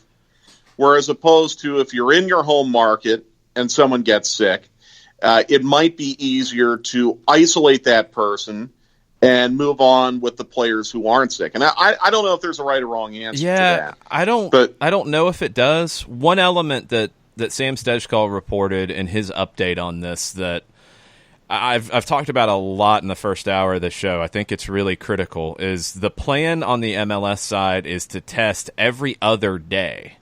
Mm-hmm. Which is aggressive. That's more than I think we've heard out of Spain, and it's either close or maybe even more than they've talked about with the Bundesliga. And that's everybody. That's all the players, staff, personnel, league officials, referees, everybody who is in the bubble. No, and let me be clear. Like, I get the rationale for doing the bubble. I think it is extremely admirable that you would test with that amount of frequency, and I'm sure that means that test kits are going to be readily available, and that's all great. But what I do worry about, like when you see how this thing spread in New York City, A big reason why they had a problem there is because everyone in New York City lives on top of each other in apartment buildings and rooming houses and all of that. And I just worry that, if you get one or two people sick and you're all in the same hotel with the same recycled air and everything like that, I just worry about, are you increasing the odds for it to spread if you have everyone under one roof? Would there be a practical way to maybe somewhat separate your 3,000 or so people who are going to be down there participating in this so you have a firewall? So if someone does get sick, you aren't exposing the entire league. You're exposing only a subset of that. That's something that did come up. SDH talked to some players and representatives, and nobody went on the record yet because they're all still trying to figure everything out. But, yeah, is there a way to use some other properties to separate more? Let's workshop this for a second, because I'm with you. The Orlando plan it's different than where anybody else is going right now. I know baseball's floated some different things, but I don't know if they've actually gotten to planning to this degree yet. I don't know if they have. Reportedly, I'm sorry, Jason, just to interrupt. Reportedly, baseball's plan is done. It's just getting the and players they went away to sign from this off. idea, right? Yeah, they are not doing this. They are not doing this. Okay. So what I want to know on the baseball side and from the MLS side, because we've talked about it, MLS made the decision to extend the training moratorium for small groups until June 1st, which lines up with everything we've heard. And let me just interject something else on that really quick before we get back into the workshop, because I've seen some people jump to incorrect conclusions. No, this likely does not mean someone tested positive. No. It's the Orlando plan. And not only is it the Orlando plan, again, you have, I think by last count, 9 clubs that still don't have permission to do small group training at their training grounds. So this is a competitive balance issue. This isn't a someone tested positive or we're pushing everything back issue. It's nothing more than a competitive balance issue. I just wanted to interject that because I saw some really crazy stuff on Twitter last night that I don't think is true. Yeah, no, there's been no reporting of that. So it is a competitive balance issue. And that leads us to the Orlando idea, because that is their way right now to get around the competitive balance issue, because you've got teams. Is it 9 teams that can't do even the individual training right now? That's my understanding. So you're keeping everybody to individual training because teams can do that at home. Players can do that at home. Teams can instruct players to do things. They don't have the oversight. They're not testing the protocols that everybody's going through right now. So if you don't do Orlando, is it maybe a situation where those 9 teams who have to start training if you're going to play, because you're going to need, right now they're looking at 4 weeks of training, but one of those would be individual. 1 week of individual, 1 week of small group, 2 weeks of full team in Orlando before they play. Are you going to have to create partnerships for those teams in markets where they can't train right now, where they can go somewhere? So. Yeah, I would think so. Yes. So is that easier or better than the Orlando plan? That's what I don't know. I in my opinion, I think it's 100% better. Okay. I am really, really sympathetic to a lot of things that Stechkal brought up in his article last night. Say you're an international player and you have a wife or a girlfriend at home and you have a kid at home and she doesn't speak English and she doesn't have a driver's license, and we're in this era of quarantine. Oh, and by the way, you're taking a pay cut, so you're sending less money home. I want to be comfortable with leaving my family at all in that situation. My biggest concern about the Orlando plan is the length of time that they're talking about, where it would be 8 to 10 weeks. Yeah, that's too long. I would rather see this. Do an Orlando plan. Bring all 26 clubs down to Orlando in the same way that like the XFL and the American Association of Football, or whatever it was called, did their training camp. where all the teams go to one place and you have all 26 camps in one place where it is safe and legal to do so. And Ron DeSantis, the governor of Florida, has made it very clear, come here. If you want to split it up and have 13 in Florida, 13 in Arizona, you could do it that way. But I really get the feeling that the league has two goals they're trying to accomplish with the Orlando plan. And one of them is very significant and very noble, which is to eliminate this competitive balance issue you have right now with clubs that are not being permitted to even have individual training in their own facilities. Okay, so the plan is move them to a place where they can. I'm all for that. And I think that's one half of the Orlando plan. I think the other half is this. The league is trying to find a way where they can make some kind of revenue, some kind of money with the reality that they're not going to be able to have fans in stadiums for months, if not for the rest of the season. Look, this is what it is. ESPN needs the content. ESPN has Disney World wired up for broadcast. I hate to be cynical, but I think a big reason why MLS is trying to do this is because they know if they move everyone to Disney World and they have a tournament, they can sell a separate broadcast contract because this is outside the scope of the normal MLS season, and they can make a little bit of money doing it this way. And that's something that has not been reported. It has not been mentioned, but I think we're all smart enough to know what's going on here. That the element of ESPN being able to televise this and the league potentially being able to monetize that, it has to be a big part of why we're discussing this. I agree. If that was not a factor, then I think you're talking about maybe clustering teams for training camps and maybe even matches, kind of like what the National Hockey League is talking about, where they would cluster teams by division and finish out the seasons in divisional pods. But again, you're talking about a 3 or 4 week process. You're not talking about 2 months. I just think 8 to 10 weeks. And again, I think I've been very, very clear. I want matches to start as soon as possible because I want to do matches. I want to watch matches. I want to be entertained. I want to get back into this. But this seems like it's too much.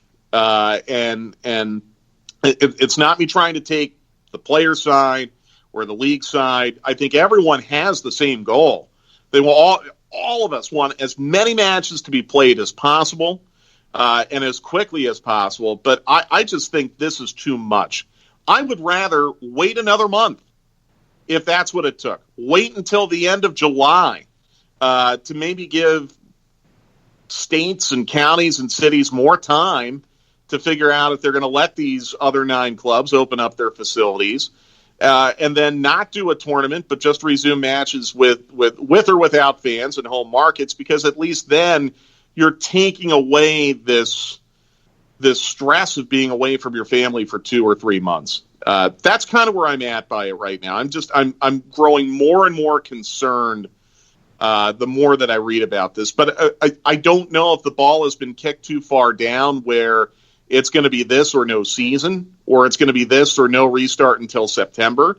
And if it's this or no restart until September, well, then I guess we probably have to do this. But I'm concerned about it.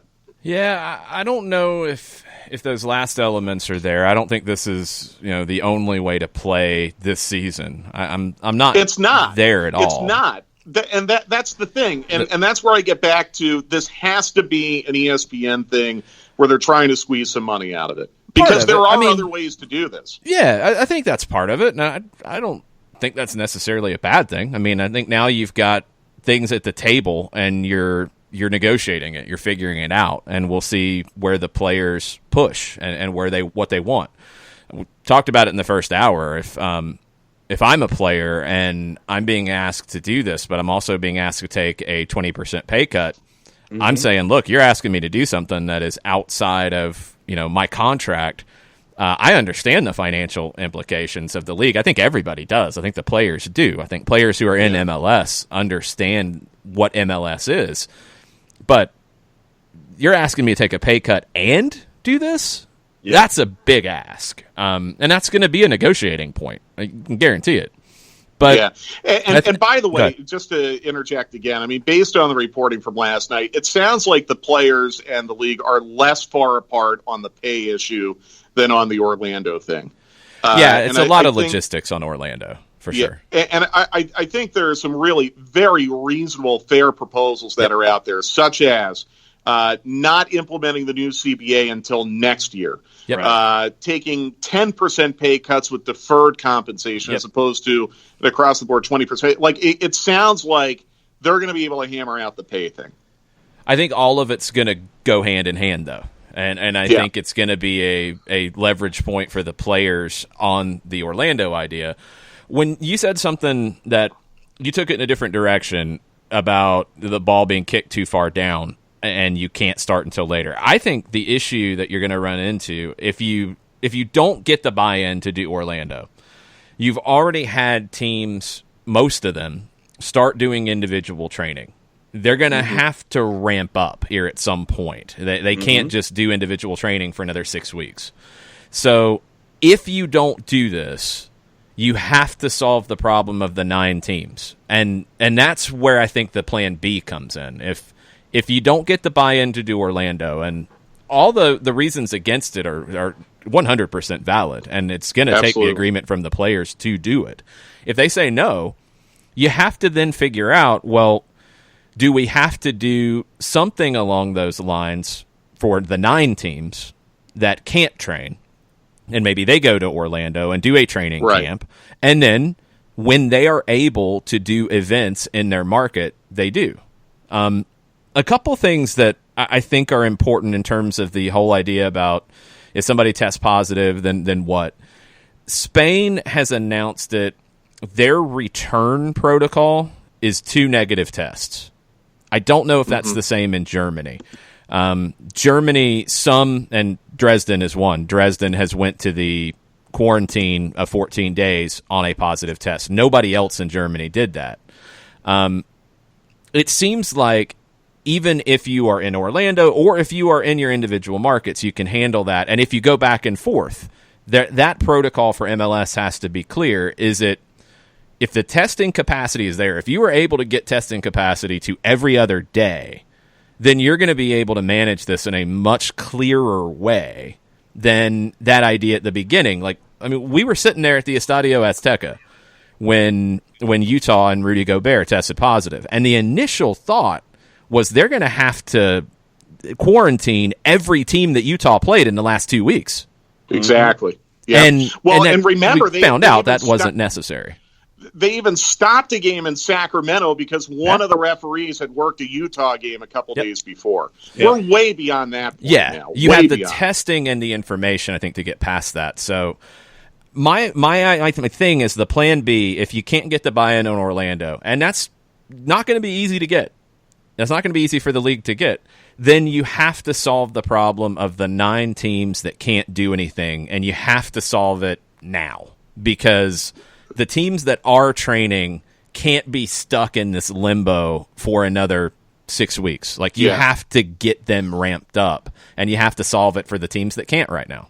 Yeah, and that's where I come back to. I think you would get more buy-in from the players if you said Orlando, but only for training camp and only for 4 weeks. So 4 to 5 weeks if you give them an extra week of training, which is what I would like personally. I'd like to see 1 more week of training. Or West Coast teams, Arizona, East Coast teams, Florida. The baseball idea. I think that is the workaround. Now, here's going to be something interesting, guys, because Major League Baseball, it sounds like they're really close. Okay, maybe not really close, but I mean they've got a plan on paper that's gone to the players. The players are redlining some things. The owners are circling some things, but they're working on it. All right. So what if the Major League Baseball plan gets adopted? That calls for spring training to begin in home markets on June 1st. All right, so is Eric Garcetti, the mayor of Los Angeles, going to allow the Dodgers to hold spring training at Dodger Stadium, but not going to allow LAFC to train at Bank of California Stadium? Mm-hmm. So maybe baseball could help push this along a little bit. Now, what I've heard is there's a plan B in baseball where teams that couldn't get permission in local markets would go to their spring training sites, which, of course, again, are in Arizona and Florida, and they have the green light down there. Baseball might be able to help push this along. But if I were the czar who was making the decision, and I don't have access to balance sheets, and I don't know what kind of money they're trying to squeeze out of this from this tournament concept, which seems to be, I'm just reading between the lines, a way for them to sell a separate broadcast contract.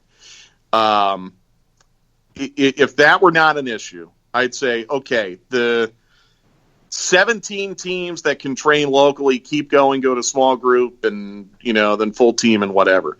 The 9 teams that can't, we're going to find you sites in Florida and Arizona where you can do it. And then we're going to set a schedule. And we're going to have games played in home stadiums. And if your home stadium is not going to be allowed to hold a closed-door match, we're going to move the game. And I think that's where you go with it. But I just don't think you can take players and staff and personnel out of their homes for that long. And I'm sure someone's going to point out, well, now, wait, if you let the players go home, you run the risk of them getting exposed to coronavirus at the grocery store or at the gas station or something like that. But again, if you have the testing capacity and test at home ability, which reportedly it sounds like we're getting pretty close to, then I think you can work around that and let people stay at home. Yeah, no, you definitely can. I mean, Peter Vermes talked about it in Kansas City. The sporting organization has went out of their way to make sure they have enough testing to do things safely. We know here in Georgia there is the testing capacity right now. Some states there's not. That's going to be a team-by-team thing. The one thing I would say before we let you go, because we've kept you for a long time, Mike. No, keep me longer. I'm having fun with this. Okay, all right. The one thing I would say, unless you think I've talked enough. No, it's all good.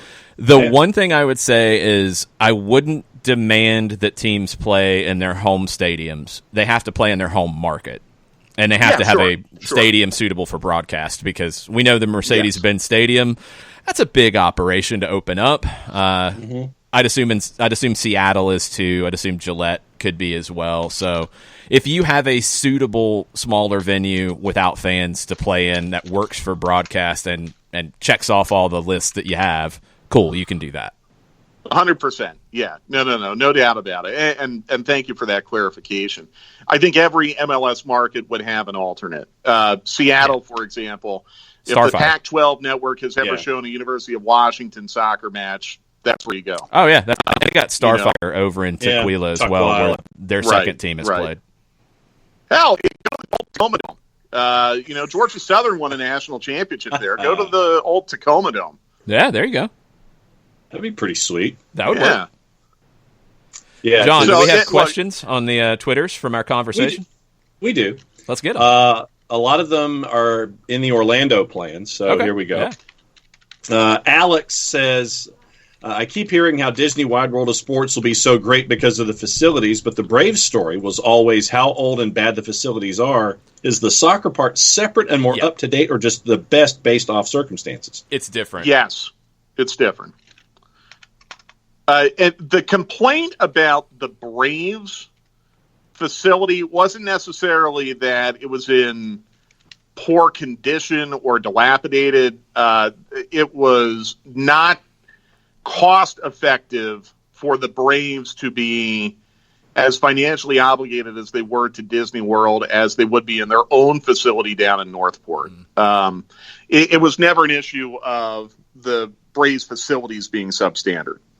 But no, I mean, the soccer part of it's completely separate. It's an enormous complex. If you haven't been there, if you haven't seen it, I mean, it's absolutely enormous. It would be, God, I'm just trying to think of something local to compare it to. It would be, I don't know if anyone's been up to Lake Point. It would be Lake Point times like 4 or 5. It is absolutely huge.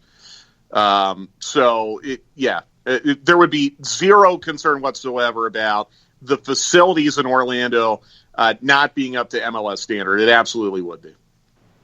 Turner Kirby says he doesn't understand why they would want to keep everyone in the same hotel when there are 21 hotels on Disney property. I agree. Yeah, that's I don't a valid understand question. that either. Yeah. I don't know the thought process there. Well, and I think one of the thoughts is Disney World's going to reopen. So, for the Polynesian and the Grand Floridian and the Contemporary and, there's still a Fort Wilderness down there. I don't know. You're going to have those hotels open for resort guests. Coronado Springs, which is what Stutchcall reported, is a very, very big property. And it's Disney owned, which means, in my theory about ESPN trying to slam out a broadcast contract about this, I'm assuming the league will send ESPN the hotel bill. So you're going to want to be in Disney-owned properties. But I agree with Turner. I think you need to build in firewalls. To have all 3,000 people in the same place feels like you're playing in a room that's been doused in gasoline with some matches.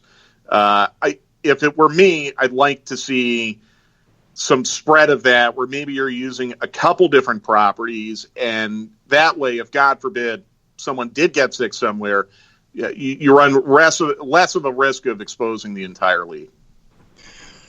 Ryan is in this morning, and he says, so if this mini tournament takes place July through September, what happens after? Are we then getting on a new calendar? Well, it's not July through September. It's not July through September. It's July and potentially 2 weeks of August.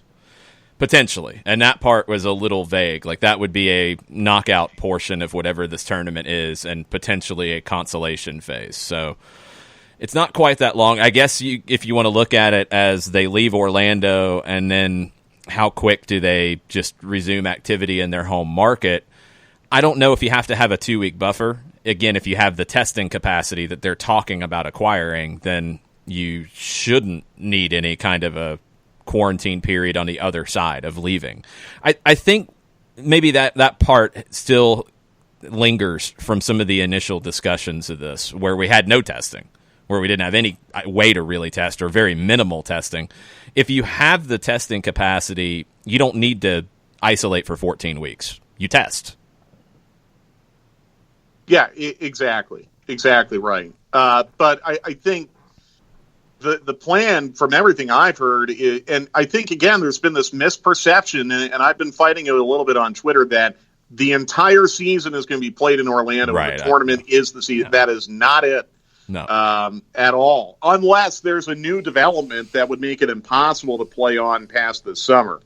The plan is restarting the season with a restart tournament in Orlando, and then sending everyone to home markets. And who knows, maybe by that time it would be possible to have limited attendance in some of these places. Keep in mind, by the time you're talking about sending these teams back into their home markets, you're going to be in the window where the NFL and college football will be restarting. And you've seen David Tepper's comments about the NFL potentially having fans. The Dolphins are working on a plan. You've seen a lot of collegiate athletic directors say, we're going to have fans. It won't be full capacity, but we're going to have fans. So if the NFL and college football can do it in outdoor stadiums, theoretically Major League Soccer would be able to do it as well by that point, provided there isn't a new development. I think that's the plan all along, is the league is trying to get the maximum number of matches in home stadiums with fans as possible. And if that means pushing matches into October, November, and December to do it, they will do it because they want to get something out of the season as opposed to nothing at all from a revenue standpoint. Chris, No, it's good news. From Major League Soccer, MLS U.S. Youth Soccer announced groundbreaking new partnership. This news comes amid an ongoing transformation of the youth soccer landscape in the U.S., which has also seen the creation of an elite youth development platform featuring 95 of the top academy clubs in North America and all of the MLS clubs. MLS and U.S. Youth Soccer, with its more than 3 million boys and girls soccer players, will collaborate on enhancements in player identification and monitoring, coaching and scouting education for parents, coaches, and volunteers, regional competitions, fan engagement. It creates a pathway for boys and girls to be seen and scouted, regardless of location or financial resources, with MLS absorbing all expenses for players attending and participating in the regional competitions at select age levels. Regional competition, it is a platform for this opportunity to be seen. Players who excel in high school programs, on club teams, or in local soccer leagues throughout the country will be recommended through a process that empowers the technical leaders at the local and state levels. Kind of like ODP, it sounds like a little bit. Mm-hmm. MLS collaborating with technical leadership of all 55 state associations. Some states have 2 state associations. We don't have 55 states. And nobody. I was going to say now. Yeah, like California has 2, for example. They have a northern and a southern. And the USYS National Office to develop best practices for talent identification in each region. They eliminating financial barriers. This is a big one, especially right now for MLS to commit to. So MLS absorbing all expenses for players participating in these regional competitions. This is big. This is really big. Yeah. This is something the Federation's never done. This has never happened in the United States to have this kind of level. It's kind of like ODP, but on the Barry Bonds level of steroids, allegedly. Now, this is good news. I mean, I trust MLS people and clubs to be running this way more than the people have been running it in the past. Yeah. Am I the only one, by the way, when I hear the current affair stinger, I immediately think that Maury Povich is going to come on my TV screen? Yeah. You are not the father. Oh, that was the second act.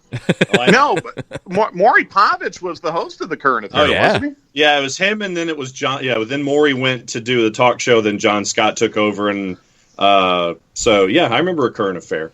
Yeah, he used to come on after Wheel of Fortune when I was a kid. Oh, yeah, that's right. And they used to give that sounder the nickname of the Tchung because Maury and Connie were married. Yes, that is correct. Right. That is correct. Go ahead. We got a couple of other things here in the timeline. Chris Hutchison is wanting an updated version of Behind Closed Doors. And let's see. Jameson Christie has an MLS question on a Freestyle Friday, and Nathan Pugh has a Bundesliga question. Which would you like first? You call it, Mike. Bundesliga. All right. Nathan Pugh, who did not start his Google translated question with "Up the Reds, that is all," goes, Lieber John, wie werden sich die Zusammenstellungen über Ihrer Meinung nach auf die ersten Spiele dieses Wochenendes auswirken? And so, of course, I had to put that into Google. Well, Bruce, I'll tell you, because I actually put it through Google Translate for a change. Okay.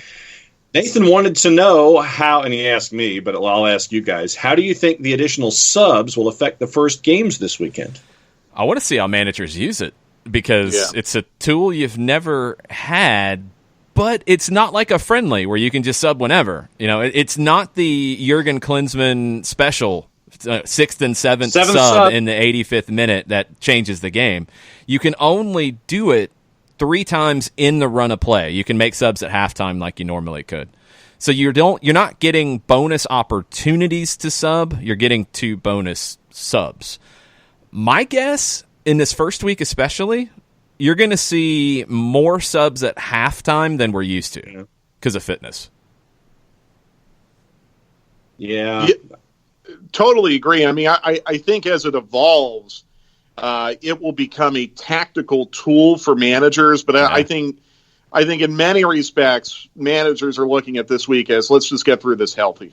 And it's going to be less tactical and more for self-preservation, which is, as Jason, as always, correctly points out, halftime subs will be a way to do that, where you limit players to 45 minutes or maybe to 60 minutes, and you reduce some of those concerns about fitness. You get those that we talk about. I mean, we've seen it with Atlanta United too, for example, when George Bello was coming back from injury, and he's got 45. And we had Stephen Glass on doing a watch-along, and he's like, yeah, that's a challenge, because that's one of your subs that you're burning, because he's only got 45 minutes to play. Now you get essentially 2 of those, and you can still make your normal substitutions where, somebody's not 90 minutes fit. Okay, you split their time. They play 45 or they play 60, and you pull them, and somebody's got 30. You can plan around that. Mm-hmm. Turner Kirby with an MLS question. He says, if you had to put a percentage on the chance we have fans in any league or sport in some capacity, what would it be? He says about 55% yes for some capacity, 20% chance of full capacity. I'm not that high on full capacity. Yeah, well, by when? I would answer the question this way.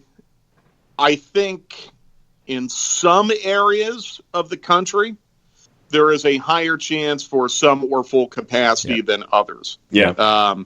I wouldn't put any money on fans being in a stadium in California or Michigan, or I know that's not MLS, but California, Michigan, New Jersey, New York.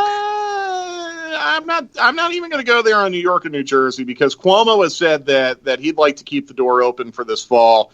New Jersey is reopening the Jersey Shore. Yeah, they were both really aggressive, and I think they did more of a not just limiting the curve. Like they did a good job in shutting it down. They were aggressive, so they should be able to open back up in a more aggressive way too. Right. I would say like California, Oregon, Washington State. I don't even know about that. Inslee has been less. Well, he's been a lot quieter about that possibility. Like Newsom and the governor of Oregon have basically said, they basically come out and said no. Whereas I think in Florida, Texas, Arizona, I'll even say it, I'll get some people upset, Georgia, I think there is a higher possibility that you're going to have fans than in the states I mentioned. I think it's going to be very, very regional. I think it's going to be up to governors, and I think there are higher chances in some parts of the country rather than others. But I would just say this too: and I'm stealing a line from Joe Patrick because he said it on the radio station a couple times. I really, really agree with him. Think about where we were on April 15th. And where we were on March 15th in comparison to today, May 15th, in terms of what we understand about the virus, in terms of testing, in terms of the acceptance or the increasing acceptance of masking and other protocols that are common sense but can still allow for a higher degree of day-to-day life. And think about if we've made that much incremental progress in the last 2 months, to the point where we're going to have NASCAR this weekend, golf on TV, rodeo on TV, Bundesliga. I mean, we're going to have a pretty full sports calendar, UFC this weekend. Think about how much further we can go when we get to June 15th and July 15th. That's why, I wouldn't be certain that we're going to be closed door for the rest of this calendar year, unless you have a governor or a mayor or a health official that's just really, really dug in against it because they believe that it's most practical to wait for the vaccine. And if that's the way they feel, that's the opinion that they've been informed onto, and that's up to them. And in some states, the spread's going to be different. I mean, it's just, of course, you're going to have things different. The country's so big, it's of course. Well, it's going to be different place to place. I mean, we've seen it already. I mean, the pandemic was much different in New York than it was in Iowa. Yeah. So, I would answer Turner's question that way. Turner said by the end of the year, for clarification. I'll tell you, by the end of the year, I think there's going to be a stadium somewhere in this country that's 100%. I really do. I don't know where, I don't know what sport, but I think by the end of the year, I think you're going to have some stadiums that are full or close to full. I think you'll have other stadiums in other states that won't have anything. Right. Does that make sense? Yeah, no, it does. I think I'm with you. I don't know. I don't know how many will be full capacity by December 31st. I wouldn't say all at all. I don't know if I'd say very many at all, but will there be some? Yeah. I mean, we're seeing the different rate of, finding what the new normal is. And I'm with you, and I've got you a Soccer Down Here mask when we get those in, Mike. Oh, good. Yeah, I saw. Thank you. Thank you very much. I'll wear it with pride. It's something that, it's a behavioral change, but, it's something that's not going to hurt you, and it's only going to help a little bit. So I'll take all the little help we can get. If someone told me we'll have a completely open for business Mercedes-Benz Stadium, but you all have to wear a mask, I'm wearing that mask without a hesitation. All in. You know, if that's something we need to do to get us back to normal, sign me up. And I lean very, very conservatively in a lot of my political viewpoints and in a lot of the ways that this has been handled. But that to me is a no doubter. I mean, if it takes masking, and I think we've all seen that photo in the last week of the Georgia Tech football game in 1918, where everyone in the stands was wearing masks. If they could do it 100 years ago, we could probably do it now. Yeah. So, but I think there's another element too, and I don't want to go too deep into virus or epidemiology or anything like that, but I have been reading in the last couple of days, there have been some studies about how outdoor transmission of this thing is much, much, much different than indoor, and the chances are much, much lower. So when we get back into the question of full or empty stadiums, I think that's going to have to be something that comes into play eventually is, have we learned enough about the virus in the next month or two where we can determine it's an extremely low-risk chance of contracting the virus in an outdoor environment? And I think that could be a game changer too. But it's such a long way to go. You know, I know it feels like, you know, that June 15th is not that far away and July 15th is not that far away. I don't know. I just feel like we learn so much more every day that the sky is the limit as far as how far along we can come in this over the next month or two. All right, before you go and before we all go, last question in the queue for the morning. Jameson Christie, if you had to start MLS brand new, what would have been the cities you chose and how'd you set up the league? Starting it brand new today. Yeah. Okay, not in 1996, because in 1996, Atlanta would not be in the league. Today, it's hard to say they did anything wrong, to be perfectly honest. Like, this is the best league startup we've seen in the last 30 years. You know, you think of all the other professional sports leagues that have started since MLS. Who's left? Nobody I can think of. The single entity structure helped. Would you need it now? Maybe not. But was it critical when it started? Yes. Would you want to start with it now? Well, most leagues that are starting now are using it. So I would say that it's had some success. I don't know how much I would do differently, to be honest. I love that MLS is now in a position to do this kind of partnership with US Youth Soccer and have academy and all that. You couldn't do that at the beginning then. So to be able to start with it, yeah, that's critical. The game has grown a ton since then. I think now the reasons why MLS is successful is a lot of the things that MLS has done and the culture that they have developed, along with the national team, along with other things. I don't know how much I would change, to be honest. Yeah, I think if you were starting fresh today, like, I would make academy a prerequisite for any expansion team. And I think you're pretty much there anyway. You're pretty much there now, yeah. But I would do that. I think, going into St. Louis, that's one of the markets I think, has been overlooked for a while. I think getting into St. Louis is important. You got the right ownership now there, too. Yeah, well, exactly. But as far as strong soccer markets that would be good fits in the league, St. Louis and Raleigh have always stood out to me. St. Louis is in there. Raleigh, who knows?